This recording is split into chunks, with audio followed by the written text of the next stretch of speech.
मेरे नौजवान साथियों, कैसे हैं आप सब। आशा करता हूं आप सभी स्वस्थ और प्रसन्न होंगे तथा लगातार सीख रहे होंगे। मैं Prem, assistant professor, PSMPG college, geography department Kannauj, आपका स्वागत करता हूं अपने YouTube channel learn geography with Prem में। दोस्तों, इससे पहले हमने इन्वायरमेंट, जो आपका इन्वायरमेंटल ज्योग्राफी है, उसकी सीरीज को ख़त्म किया है। उसमें से आपके जितने टॉपिक थे उसे हमने कवर किया है। इसके अलावा अब हम शुरुआत करते हैं एक नई सीरीज की, जिसका नाम है भौगोलिक विचारों का चिंतन, अर्थात जियोग्राफिकल थॉट। ठीक है दोस्तों, तो अब आने वाले वीडियो आपके इसी से रिलेटेड होंगे। तो हम चलिए शुरू करते हैं आज का नया चैप्टर। ठीक है दोस्तों, सबसे पहले हम देख लेते हैं भूगोल का अर्थ यानी मीनिंग ऑफ ज्योग्राफी। और यहाँ मैं आपको दोस्तों बता दूँ कि जब इसका जो पीडीएफ है, आपको जब पार्ट लास्ट आएगा उसमें आपको पीडीएफ प्रोवाइड करा दिया जाएगा। ठीक है दोस्तों, आपको वीडियो के डिस्क्रिप्शन बॉक्स में उसका लिंक रहेगा पीडीएफ का, वहाँ से आप डाउनलोड करके आराम से पढ़ सकते हैं। ठीक है दोस्तों, चलिए शुरू करते हैं आज का लेक्चर। देख लेते हैं भूगोल का अर्थ अर्थात मीनिंग ऑफ ज्योग्राफी। भूगोल ज्ञान की वह शाखा है जिसके अंतर्गत पृथ्वी के तल यानी अर्थ सरफेस की वैज्ञानिक व्याख्या की जाती है। ठीक है दोस्तों, आपको तल हमेशा याद रखना है कि पृथ्वी के तल की बात कर रहा है। ठीक है, भौगोलिक अध्ययन का केंद्र बिंदु स्थान या क्षेत्र है। आपसे डायरेक्ट क्वेश्चन पूछा जाता है कि भूगोल के अध्ययन का केंद्र बिंदु क्या है, तो आपका आंसर होगा स्थान यानी क्षेत्र, यानी कि इसे प्लेस और स्पेस भी कहते हैं। ठीक है, अब आप स्पेस का अर्थ अंतरिक्ष से नहीं लगाएंगे बल्कि स्थान से लगाएंगे। ठीक है, आगे देखते हैं। भूगोल के अंतर्गत भूतल के विभिन्न भागों में पाए जाने वाले भौतिक तथा मानवीय दोनों प्रकार के तथ्यों के वितरण, प्रतिरूपों तथा घटनाओं की तार्किक व्याख्या प्रस्तुत की जाती है। अर्थात कहने का मतलब ये है कि जो भी आपकी भौतिक और मानवीय घटनाएं हैं, उन्हें मानचित्र पर अलग अलग स्थानों पर देख करके अध्ययन किया जाता है उसका। ठीक है, आगे देखते हैं। जर्मन भूगोलवेत्ता हेटनर, अब आपको इसमें विद्वान और देशों के नाम भी याद रखने हैं क्योंकि क्वेश्चन आपके बनते हैं। तो हेटनर कहाँ के थे? जर्मन के। ठीक है, भूगोल को वर्गीकृत या सामान्य विज्ञानों से अलग रखते हुए इसे विशिष्ट विज्ञान बताया। ये आपसे पूछा जा सकता है कि सर्वप्रथम भूगोल को विशिष्ट विज्ञान किसने बताया था, तो वह हेटनर महोदय ने। पहले आपके वर्गीकृत या सामान्य विज्ञान चलते थे। ठीक है, आगे बताया, उन्होंने बताया कि जिसका संबंध भूतल यानी अर्थ सरफेस के अध्ययन से है। ठीक है, अभी हम आगे जाकर देखेंगे कि भूतल का अर्थ क्या है। हेटनर ने लिखा है 1905 में कि वास्तविकता त्रिविमीय विन्यास है। ठीक है, जिसे पूर्ण रूप समझने के लिए हमें तीन दृष्टि बिंदुओं से निरीक्षण करना चाहिए। इनमें से किसी भी एक बिंदु वाला निरीक्षण एक पक्षी होगा और वह संपूर्ण को प्रदर्शित नहीं करेगा। ठीक है, यानी इन्होंने तीन पक्षों की बात की है और इन्होंने बताया कि अगर हम इन तीनों पक्षों का अध्ययन एक साथ नहीं करेंगे तो हम तार्किक व्याख्या नहीं कर सकते। ठीक है, एक से हम सदृश वस्तुओं के संबंध को देखते हैं, यानी उन्होंने बताया, जो तीन बताए हैं उन्होंने, तीन में से पहला है आपका कि एक से हम सदृश वस्तुओं के संबंध को देखते हैं। कहने का मतलब जो एक जैसी वस्तुएं आपको दिखाई दे रही हैं उनके मध्य किस प्रकार का संबंध है, ये देखते हैं। ठीक है, दूसरे से काल के संदर्भ में उसके विकास का अध्ययन करते हैं। कहने का मतलब ये है कि वो देखा जाता है कि जो एक तत्व है उसका क्रमिक विकास कैसे हुआ है धीरे धीरे, जैसे मनुष्य का क्रमिक विकास होता है। ठीक है, और तीसरा पक्ष कौन सा है? जिसमें क्षेत्रीय संदर्भ में उनके क्रम, वर्गीकरण व निरीक्षण किया जाता है, यानी कि इन तत्वों का अलग अलग क्षेत्रों में इनका वर्गीकरण और इनका निरीक्षण करते हैं। ठीक है, आगे देखते हैं। इस प्रकार प्रथम वर्ग के अंतर्गत वर्गीकृत विज्ञान इन्होंने जो बताया है, पहले में हम संबंध देखते हैं तो उसे हम वर्गीकृत विज्ञान कहते हैं, यानी क्लासिफाइड साइंस। द्वितीय वर्ग में हम ऐतिहासिक विज्ञान कहते हैं, क्यों? क्योंकि हम तत्वों का क्रमिक अध्ययन करते हैं। ठीक है, तृतीय में हम क्षेत्रीय या स्थान संबंधी विज्ञान का अध्ययन करते हैं। कहने का मतलब ये है कि अलग अलग क्षेत्रों में ये तत्व किस प्रकार पाए जा रहे हैं। ठीक है, यही बात बताई उन्होंने। आगे फिर भारत के भी एक लेखक हैं जिनका नाम है लेखराज, 1972 में ये भी अपनी बात रखते हैं और कहते हैं कि वर्गीकृत विज्ञान पदार्थ या तत्वों की व्याख्या करते हैं, अतः इन्हें पदार्थ विज्ञान भी कहते हैं, यानी मटेरियल साइंस भी कहते हैं। ठीक है, ये कौन कहता है? लेखराज जी कहते हैं। ऐतिहासिक विज्ञान काल के संदर्भ में तत्वों या घटनाओं के विकास क्रम का अध्ययन करता है। ठीक है, जो आपका ऐतिहासिक विज्ञान वह क्या करता है? किसी भी तत्व का क्रमिक रूप से किस प्रकार विकास हुआ है। तत्व या घटना हो सकता है कि एक घटना का क्रमिक रूप से किस प्रकार विकास हुआ है, इस बात का भी अध्ययन किया जाता है। आगे देखते हैं। क्षेत्रीय विज्ञान तत्वों एवं घटनाओं का विश्लेषण स्थान या क्षेत्र के संदर्भ में करता है। कहने का मतलब है, एक तत्व है अगर, तो उस तत्व को हम क्षेत्रीय विस्तार के रूप में देखते हैं कि ये तत्व अगर यहाँ पे है तो फिर ये तत्व कहाँ कहाँ पर पूरे विश्व में पाया जा रहा है, उनका विश्लेषण किया जाता है। ठीक है, पदार्थ विज्ञानों के अध्ययन का केंद्र बिंदु क्यों, क्या और कैसे है। ठीक है, जो आपका मटेरियल साइंस है, जिस वर्गीकरण विज्ञान को लेखराज जी ने पदार्थ विज्ञान कहा था, तो इनके अध्ययन का केंद्र बिंदु क्या है? क्यों, कैसे, क्या और कैसे। ठीक है, यानी कि कोई भी घटना घटित हुई तो वो क्यों घटित हुई, क्या है वो घटना और कैसे घटित हुई। ठीक है, ऐतिहासिक विज्ञानों का जो केंद्र बिंदु है वो है कब, यानी ये बात करते हैं कि कब घटित हुई। ठीक है, और क्षेत्रीय विज्ञानों का जो केंद्र बिंदु है वो है कहाँ घटित हुई। तो आपको भूगोल में हमेशा जब कोई भी घटना घटित या किसी भी आप टॉपिक को पढ़ रहे हो तो इन्हीं आप प्रश्नवाचक चिन्हों को लगा करके अध्ययन करेंगे। ठीक है, फॉर एग्जाम्पल के लिए जैसे मान लीजिए कि बरसात हुई आपकी, तो बरसात क्या है, यानी वर्षा क्या है, ये कैसे हो रही है, क्यों हो रही है, कब हो रही है और कहाँ हो रही है। ये 5 बिंदुओं को आपको हमेशा दिमाग में रखना है। अगर आप इस प्रकार किसी भी टॉपिक का अध्ययन करते हैं तो वो उससे आपका अच्छे से याद होता है और आपकी एक्सप्लेनेशन पावर या आपकी एलिमिनेशन पावर का विकास होता है। ठीक है, आगे देखते हैं। इस डायग्राम के माध्यम से आपको ज्ञान की 3 फलक दिखाने की कोशिश की गई है। जैसा पहले में स्थान की बात करता है, यानी कोई भी तत्व है वो स्थान या क्षेत्र की बात करता है, इसे हम स्पेशियल साइंस यानी कि स्थानिक या क्षेत्रीय विज्ञान कहते हैं। फिर काल के संदर्भ में अध्ययन करता है, टेम्पोरल साइंस यानी एक तत्व का क्रमिक विकास। इसके बाद आपका तत्व या मटेरियल है आपका, यानी तत्व विज्ञान मटेरियल साइंस, ये बताता है कि कोई भी तत्व किन तत्वों से मिलकर के बना है। ठीक है, आगे देखते हैं। विज्ञानों को 3 प्रधान वर्गों में रखा जाता है, यानी कि जो आपके स्पेशल साइंस है। ठीक है, विज्ञान तो ठीक है, स्पेशल साइंस यानी स्थानिक विज्ञानों को 3 वर्गों में रखा जाता है। वो कौन कौन से वर्ग हैं? पहला है आपका खगोल या अंतरिक्ष विज्ञान, जिसके अंतर्गत आकाशीय पिंडों का अध्ययन किया जाता है। ठीक है, इसके बाद है आपका भूगोल, जिसमें पृथ्वी के तल अर्थात भूतल पर तथ्यों तथा घटनाओं के वितरण का अध्ययन किया जाता है। अगर आपसे कोई पूछे कि भूगोल क्या है तो आप बता सकते हैं पृथ्वी के तल यानी कि भूतल पर तथ्यों तथा घटनाओं के वितरण का अध्ययन। ठीक है, इसके बाद है आपका भूगर्भ शास्त्र यानी भूविज्ञान जियोलॉजी, जिसके अंतर्गत भूगर्भ का अध्ययन किया जाता है। ठीक है, यानी कहने का मतलब है कि जैसे मान लीजिए ये आपकी पृथ्वी है। ठीक है,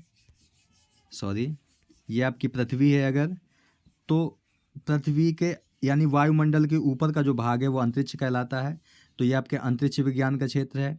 और पृथ्वी के तल का अध्ययन आपका भूगोल करता है, और तल से नीचे केंद्र तक जाने पर ये आपका भूगर्भ है, तो इसका अध्ययन किस में किया जाता है?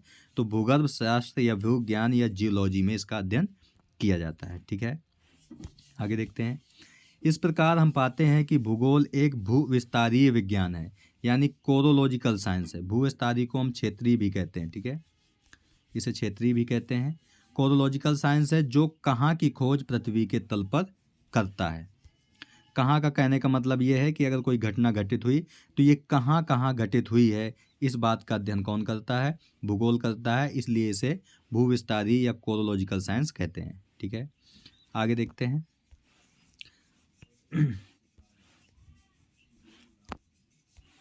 पृथ्वी के तल अर्थात भूतल का अभिप्राय केवल पृथ्वी की ऊपरी सतह से नहीं है।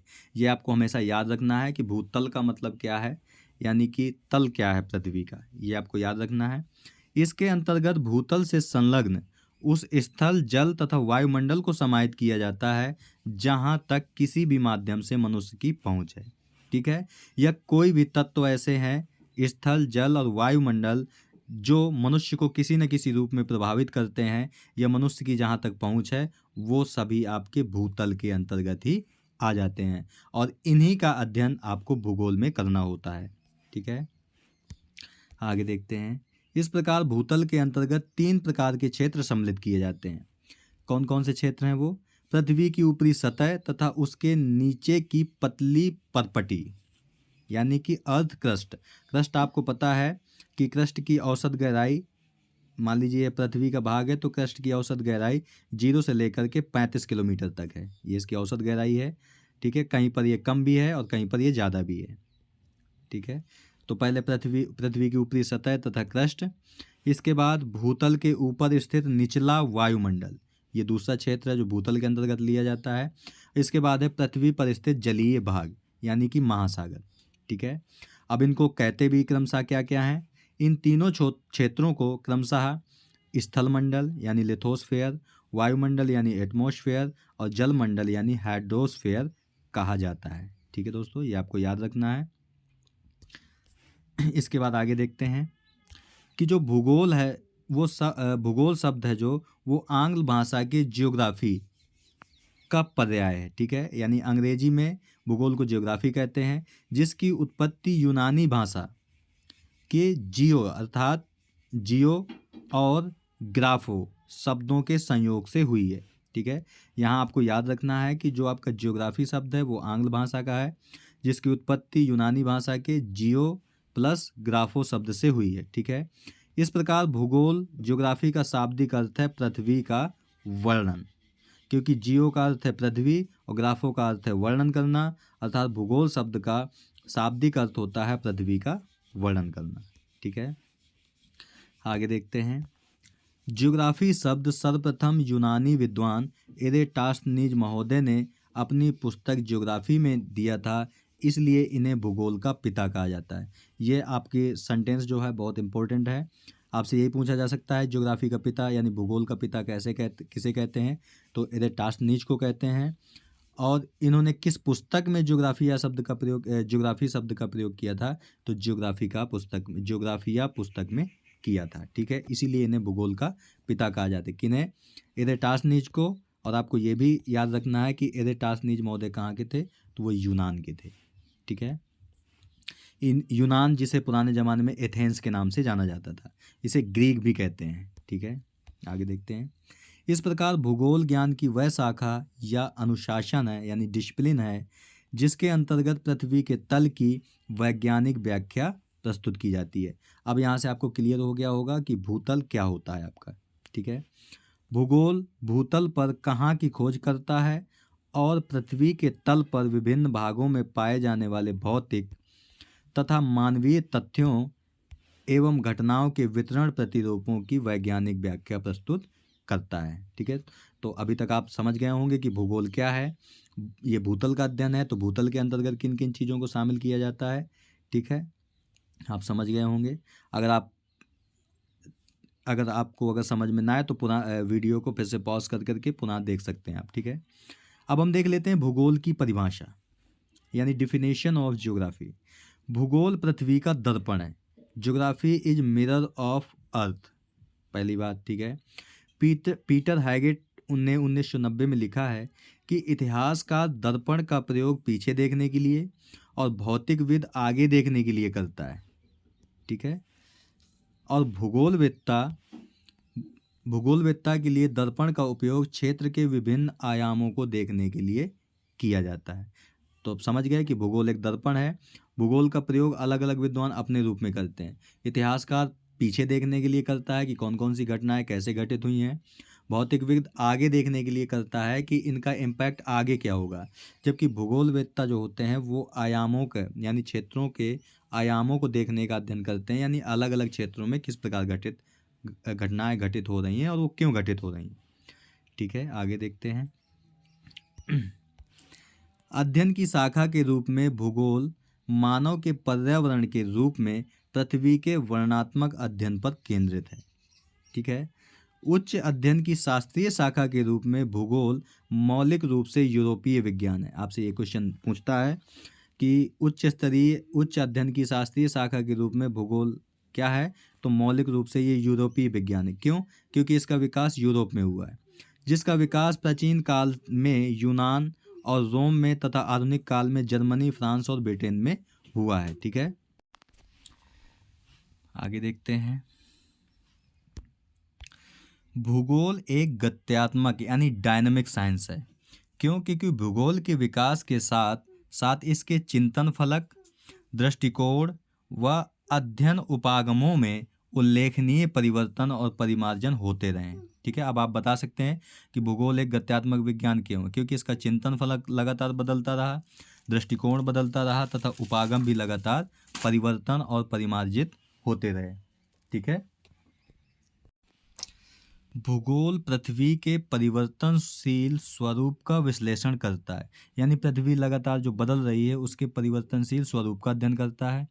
भूतल पर मानव का निवास, अतः भूगोल के अंतर्गत पृथ्वी, अच्छा कहने का मतलब यह है कि भूतल पर मानव का निवास है, अतः भूगोल के अंतर्गत पृथ्वी के तल का अध्ययन मानव ग्रह के रूप में, यानी as the home of man या मानवीय संसार के रूप में, यानी as the world of man के रूप में किया जाता है। ठीक है, आगे देखते हैं।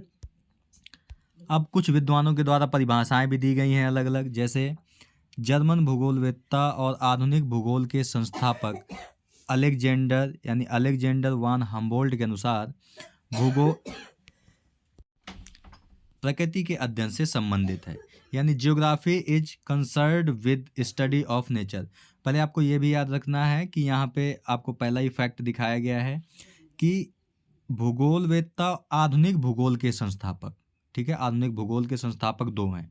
ठीक है, आधुनिक भूगोल के संस्थापक दो हैं, एक तो अलेक्जेंडर वान हम्बोल्ट और दूसरे आपके कार्ल रिटर हैं। तो आपको यही याद रखना है कि आधुनिक भूगोल के संस्थापक कौन है, तो हम्बोल्ट और रिटर, और आपको ये भी याद रखना है कि दोनों ये जर्मनी के थे। ठीक है, अब इनको आप अलग अलग पढ़ सकते हैं कि इन्होंने क्या क्या कहा है। तो हम्बोल्ट ने कहा है कि भूगोल प्रकृति के अध्ययन से संबंधित है, यानी geography is concerned with the study of nature. तो अब कार्ल रिटर क्या कहते हैं कि भूगोल का उद्देश्य पृथ्वी के तल का अध्ययन है, जो मानव का निवास ग्रह है। ठीक है, ये आपको परिभाषा याद रखनी है क्योंकि एग्जाम में डायरेक्ट पूछ ली जाती है आपसे कि यह परिभाषा किसने दी। तो geography aims to study the earth surface which is the home of man, यानी मानवीय संसार के रूप में किसने बताया, कार्ल रिटर ने बताया। ठीक है, प्रकृति के नेचर से संबंधित हम्बोल्ट महोदय ने बताया। इसके बाद जर्मन भूगोलवेत्ता अल्फ्रेड हेटनर, यह भी आपको परिभाषा याद रखनी है क्योंकि ये भी आपसे पूछी जाती है। तो हेटनर कहते हैं कि भूगोल एक भूविस्तारीय विज्ञान है जिसका उद्देश्य पृथ्वी के तल पर क्षेत्रीय विभिन्नताओं और उनके स्थानिक संबंधों का अध्ययन करना होता है। ठीक है, यानी कि अलग अलग क्षेत्रों में जो घटनाएं घटित हो रही हैं या एक क्षेत्र दूसरे से भिन्न है तो वो किस कारण भिन्न है, ये संबंध की बात जो विज्ञान करता है उसे हम भूगोल कहते हैं। ठीक है, यानी ज्योग्राफी इज ए कोरोलॉजिकल साइंस। आपको इसी शब्द को पकड़ना है कि कोरोलॉजिकल साइंस या कोरोलॉजिकल कंसेप्ट किसने दिया, तो हेटनर महोदय ने दिया जो कि जर्मनी के थे। ठीक है, to study the areal differentiation को भी आप याद रखना है। ये कंसेप्ट भी, यानी एरियल डिफरेंशिएशन यानी क्षेत्रीय विभिन्नता की संकल्पना भी हेटनर महोदय ने ही दी थी। And their spatial relation on the earth surface. ठीक है, इसके बाद अगले विद्वान हैं जिन्होंने भूगोल की परिभाषा दी है, जैसे जर्मन भूगोलवेत्ता रिस्टोफेन ने परिभाषा दी है कि भूतल के विभिन्न क्षेत्रों और उनकी संपूर्ण विशेषताओं का अध्ययन ही भूगोल है। यानी अलग अलग क्षेत्र, यानी जैसे एक क्षेत्रीय है, दूसरी क्षेत्रीय है, दूसरा क्षेत्रीय है, तो इसकी संपूर्ण विशेषता और इसकी संपूर्ण विशेषता का अध्ययन ही क्या है, भूगोल है। ये किसने कहा है, रिस्टोफेन ने कहा है। ठीक है, the study of different areas of the earth surface and their total characteristics is geography.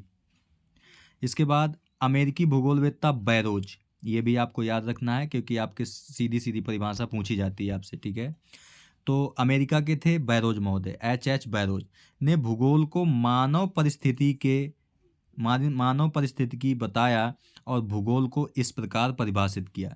ये भी आपसे सीधा पूछा जाता है कि मानव परिस्थितिकी के रूप में भूगोल को किसने परिभाषित किया, तो एच बैरोज ने किया था। वो कहाँ के थे, अमेरिका के थे। ठीक है, तो अब ये क्या कहते हैं कि भूगोल मुख्य रूप से मनुष्य और उसके पर्यावरण के मध्य संबंधों की व्याख्या करता है। यानी कहने का मतलब है कि एक तरफ मनुष्य और दूसरी तरफ उसका पर्यावरण, इनका संबंध किस प्रकार का है। ठीक है, संबंध किस प्रकार का है, इसकी व्याख्या करता है कौन, भूगोल, और इसे ही हम मानव परिस्थितिकी कहते हैं। ठीक है, ज्योग्राफी में be defined as dealing with the mutual relations between man and his natural environment. ठीक है, इस बात की बात किसने कही है, तो एच बैरोज महोदय ने कही है। आगे देखते हैं, अमेरिकी भूगोलवेत्ता रिचर्ड हॉडसन, आपको ये भी याद रखना है, इनकी परिभाषा भी बहुत पूछी जाती है, इसे तो आपको रट के ही रखना है। अगर आप कोई पूछे आपसे कोई भूगोल की परिभाषा तो आपको यही बतानी है। ठीक है, तो रिचर्ड हॉडसन कहाँ के थे, अमेरिका के थे, क्योंकि सबसे मान्य जो परिभाषा है वो इन्हीं की मानी जाती है, सर्वाधिक मान्य परिभाषा है। और ये कहते हैं कि भूगोल भूतल के परिवर्तनशील स्वरूप के यथार्थ, क्रमबद्ध तथा तर्कसंगत वर्णन एवं व्याख्या से संबंधित है। ठीक है, इसे आपको याद करके रखना है कि भूगोल एक तरफ तो भूतल का जो कि परिवर्तनशील स्वरूप है उसका यथार्थ, ठीक है, यानी जैसे को तैसा है प्रत्यक्ष रूप से, और क्रमबद्ध यानी कि ऐतिहासिक, ठीक है, और तर्क संगत यानी कि वैज्ञानिक विश्लेषण और उसकी व्याख्या प्रस्तुत करता है। यही आपका भूगोल है। ये किसने कहा है, रिचर्ड हॉडसन ने कहा है, जो कि अमेरिका के थे। ठीक है, geography is concerned to provide accurate, orderly and rational description and interpretation of variable character of the earth surface। ठीक है, तो ये हॉडसन की आपको याद रखना है परिभाषा। इसके अलावा अतः भूगोल ज्ञान की वह शाखा है जिसमें भौगोलिक तत्वों का स्थानिक यानी स्पेशियल तथा कालिक यानी टेम्पोरल संदर्भ में आपसी पारस्परिक संबंधों तथा उनके वितरण प्रतिरूप का वैज्ञानिक विश्लेषण प्रस्तुत किया जाता है। ठीक है, यानी कहने का मतलब है कि अगर कोई तत्व है, मान लीजिए कि ये वर्षा है आपकी, ठीक है, तो वर्षा स्थानिक कहने का मतलब है कि जो विश्व में वर्षा कहाँ कहाँ पर इसी प्रकार की होती है। ठीक है, ये आपका स्थानिक है। कालिक का मतलब है कि क्रमिक विकास बताना, यानी कि इस वर्षा का क्रमिक विकास कैसे हुआ है, यहाँ पे इस बारे में बात करना। पारस्परिक संबंधों का मतलब है कि वर्षा का यहाँ पर रहने वाले जीवों से किस प्रकार का संबंध है, किस प्रकार प्रभावित करती है, यानी वर्षा जीवों को किस प्रकार प्रभावित कर रही है और जीव भी वर्षा को किस प्रकार प्रभावित कर रहे हैं। इनके वितरण प्रतिरूपों का, यानी कि विश्व स्तर पर ऐसा कहाँ कहाँ पे हो रहा है, ठीक है, उसका वैज्ञानिक विश्लेषण प्रस्तुत करना ही आपका भूगोल कहलाता है। ठीक है दोस्तों, तो दोस्तों आज हम इस वीडियो में यहीं तक बात करते हैं। ठीक है, हम नेक्स्ट पार्ट में हम आगे बात करेंगे इस विषय पर। ठीक है दोस्तों, जो पीडीएफ होगा, पीडीएफ आपको लास्ट वीडियो में, यानी कि जो इससे रिलेटेड जो चीज़ें हैं वो आपका जब लास्ट पार्ट होगा तो मैं आपको उसमें आराम प्रोवाइड करा दूंगा। वीडियो के डिस्क्रिप्शन बॉक्स में उसका लिंक मिल जाएगा आपको, तो आप वहाँ से उस लिंक पर क्लिक करके पीडीएफ डाउनलोड करके आराम से पढ़ सकते हैं। ठीक है दोस्तों, तो मिलते हैं आपसे नेक्स्ट वीडियो में। अगर ये वीडियो आपको अच्छा लगे तो वीडियो को लाइक, शेयर, कमेंट करें और साथ ही साथ चैनल को सब्सक्राइब करें और बेल आइकन का बटन भी दबा दें ताकि आने वाले वीडियो की नोटिफिकेशन आपको मिलती रहे। ठीक है दोस्तों, मिलते हैं आपसे नेक्स्ट वीडियो में नए टॉपिक के साथ। तब तक के लिए नमस्कार। प्रसन्न रहिए, खुश रहिए, मुस्कुराते रहिए और सीखते रहिए। धन्यवाद एवं जय हिंद मित्रों।